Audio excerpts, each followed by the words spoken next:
चलो बच्चा स्टार्ट करते हैं एक और नया सम। ये सम में इंफॉर्मेशन क्या है बच्चा, तो ये परचेज बुक हमें बनानी है और इसमें जीएसटी के साथ। फर्स्ट ऑफ ऑल पहले बच्चा क्वेश्चन पढ़ते हैं और उसके बाद डिटेल में देखते हैं। तो यहाँ पे इंफॉर्मेशन कुछ इस तरह है। Bhavesh store of Ahmedabad is a cloth merchant, prepare his purchase book in his book of accounts which inclusive of expense, maintain separate column to record the expense like GST, railway, freight, labor, etc. Prepare the purchase book on the basis of GST rate of 12%. GST is not included for the following transaction. Add the applicable GST rate and prepare the purchase book. तो यहाँ पे बच्चा आपको पहले clear करना है। पहले तो यहाँ पे डेट, नेम ऑफ सप्लायर पर यहाँ पे ना आप वो टाइटल तो लिख ही लोगे, उसमें कोई प्रॉब्लम नहीं है। Invoice number, ledger folio number. अब यहाँ से जो मेन पॉइंट है वो शुरू होगा। यहाँ पे नेट अमाउंट फॉर गुड्स तो वो लिखेंगे, रेलवे फ्रेट लिखा, वेजेस लिखा। ये सब के बाद जो हमारा जो जीएसटी है वो लिखेंगे, input C GST and C GST H GST. तो central goods and service tax, S means state goods and service tax. जहाँ पे इंट्रा सेल्स मतलब यहाँ पे गुजरात के अंदर ही आप सेल कर रहे हो। अहमदाबाद मतलब गुजरात, तो गुजरात के अंदर पूरा टेरिटरी में आप सेल कर रहे हो, तो यहाँ पे वो ध्यान में रखना है कि यहाँ पे सी जीएसटी एस जीएसटी लगेगा। गुजरात के बाहर भेज रहे हो तो यहाँ पे आपको आई जीएसटी लगेगा, ये ध्यान में रखना है। और यूटी जीएसटी तो वो तो नहीं इसमें दिया, तो वो बात अलग है कि आप कोई यूनियन टेरिटरी में बेचते हो तो यूटी जीएसटी आएगा, वो ध्यान में रखना है। चलो बच्चा तो स्टार्ट करते हैं। सबसे पहला पॉइंट, यहाँ कैलकुलेटर की जरूरत पड़ेगी बच्चा, तो एक बार कैलकुलेटर ले लेते हैं। चलो तो अब आगे चलते हैं। First transaction, goods purchase 10,000 at 10% trade discount of Vipul store of Rajkot. Rajkot मतलब गुजरात में ही है, तो यहाँ पे जो होगा वो सी जीएसटी एस जीएसटी होगा। 6% हो जाएगा क्योंकि 12% है इसलिए। आगे चलते बच्चा, थोड़ा ये गायब कर देते हैं। हाँ, इसके बाद 500 for labour, 400 for railway flight and disclose in bill number 239। तो यहाँ पे बच्चा ये ध्यान में रखो, पहले तो हम जनवरी 1 लिखेंगे, विपुल स्टोर लिखेंगे 239। 10,000 का गुड्स है, उसमें 10% करेंगे तो कितना हो जाएगा? 10,000 का गुड्स है, 10% 9,000 हो जाएगा, सीधा ही लिख देते हैं। तो यहाँ पे लिखा 9,000, 400 एंड 500 लिखा, तो 9,000 प्लस 400 प्लस 500 तो टोटल हो जाएगा 9,900।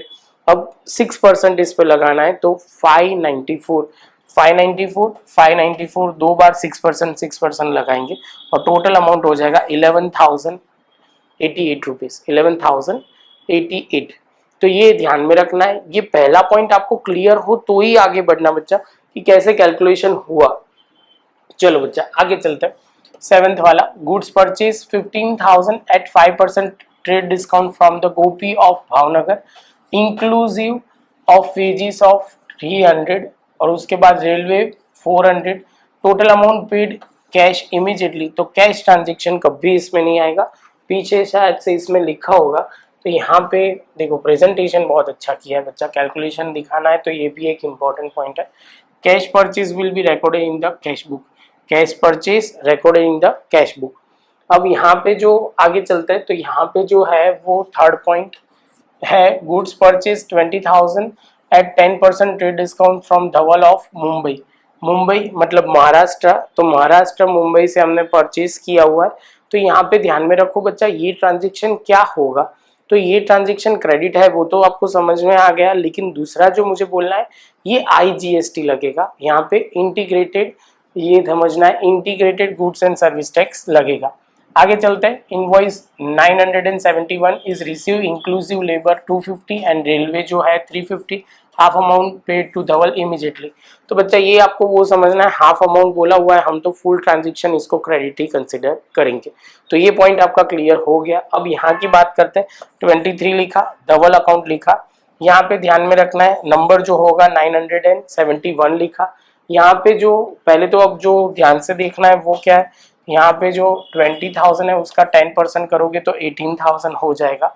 अब यहाँ पे लेबर है 250 एंड रेलवे है 350, तो 350 एंड 250 यहाँ पे लिख दिया। जैसे ये लिखते हैं तो बच्चा यहाँ पे देखो यही चीज 18,600 पे सीधा 12% करोगे तो 2235 आ जाएगा, जो IGST में हम सीधा लिख देंगे।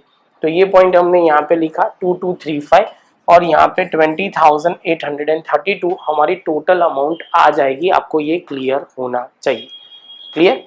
चलो अब आगे चलते हैं। यहाँ पे बोला हुआ है मशीन परचेज। जैसे आप मशीन की बात करोगे मैं बोलूंगा यहाँ पे ध्यान रखना है बच्चा, ये नहीं आएगा। लॉजिक बहुत सिंपल है। मशीन परचेज जो करते हैं वो नॉन करंट एसेट या फिक्स एसेट है, तो इसमें आएगा नहीं, तो वो ध्यान में रखना है बच्चा। तो वो यहाँ पे नहीं आएगा। On credit 1 month, labour charges, transportation 1 month, वो पढ़ने की कोई जरूरत नहीं है। तो ये transaction will not recorded in the purchase book. यहाँ पे वो लिखा होगा the purchase of asset on credit is not recorded, hence will be recorded in the journal proper and wages will be paid recorded in the cash book. क्योंकि cash book में वो wages हमने cash से पे की हुई है और जो मशीन परचेज कर रहे हैं वो क्रेडिट पे है, तो वो जर्नल प्रॉपर में आएगा और ये कैश बुक में आएगा। आगे चलते हैं। 29 goods purchase 8,000 at 10% trade discount, 5% cash discount from Poonam of Porbandar. Porbandar जो गुजरात में ही है, तो इसमें CGST IGST लगेगा। Receive invoice number 193 way 200 disclose for railway freight. तो सबसे पहले बच्चा 8,000 का 10% करोगे तो 7,200 आएगा।